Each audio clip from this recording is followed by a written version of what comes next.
Good afternoon, Seven Fish. It is Z here for your Tuesday tip of the week.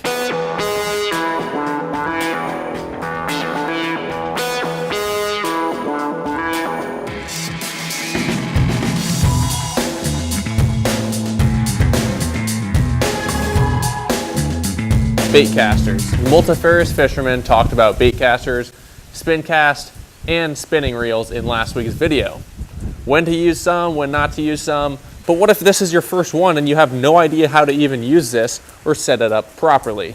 Today we're going to go over a couple quick tips to make your life so much easier. First, you want to adjust this bad boy. There are a couple dials on this reel that you are going to want to familiarize yourself with.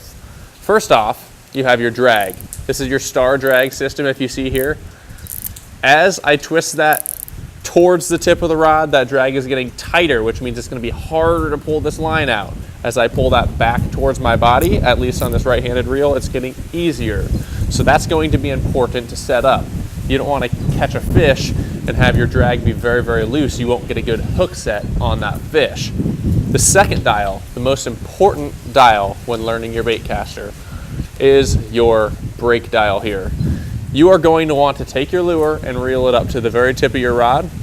And I usually cinch that dial down so it's tight. You're going to want to do this every single time you put a new bait on because all of your baits have different weights. It's not hard. You're going to get to a point where you just instantly just whoosh, get it done. We are going to push our button here to open up our spool, and you're going to see the bait is not falling. So what we want to do, we want to slowly back that brake off until that bait slowly falls. That bait should be able to fall all the way slowly and hit the ground without your reel poofing up in a bird's nest. If it does that, you are set up pretty decent. Your cast may not be able to go the farthest, but it'll at least get you a starting point where your spool, when that lure hits the water, it's not just gonna go psh and go nuts. You may have a dial on some of your other reels. On this Corrado, it's inside. Your centrifugal brakes are inside here. You don't really have to worry about that too much. If you do, if you're really having troubles, maybe max it out, especially on a windy day, just so you're not just blowing your reel up. The other tip I like to do when I'm first getting started is designate a day just for casting. The first time you go, don't plan on fishing. Tell yourself, hey, I'm just gonna go out and cast today. I'm gonna go practice. You can do that at your house. You could do it in your backyard. If you go to the lake, but don't bring any tackle. Bring a 1/4 ounce weight, put it on the end, cast, and don't give up. Once you get it mastered, it's gonna be your new best friend. It's gonna be your favorite reel. So don't give up.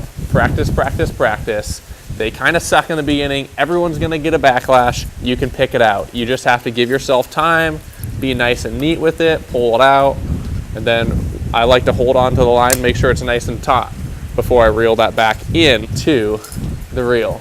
That may help you.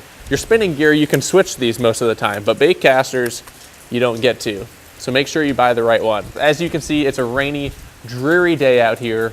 I would love to be fishing, but I didn't even bring my rain suit. Guys, thanks so much for tuning in to this week's Tuesday tip of the week. This Friday's video is going to be a good one, so we will see you this Friday right here.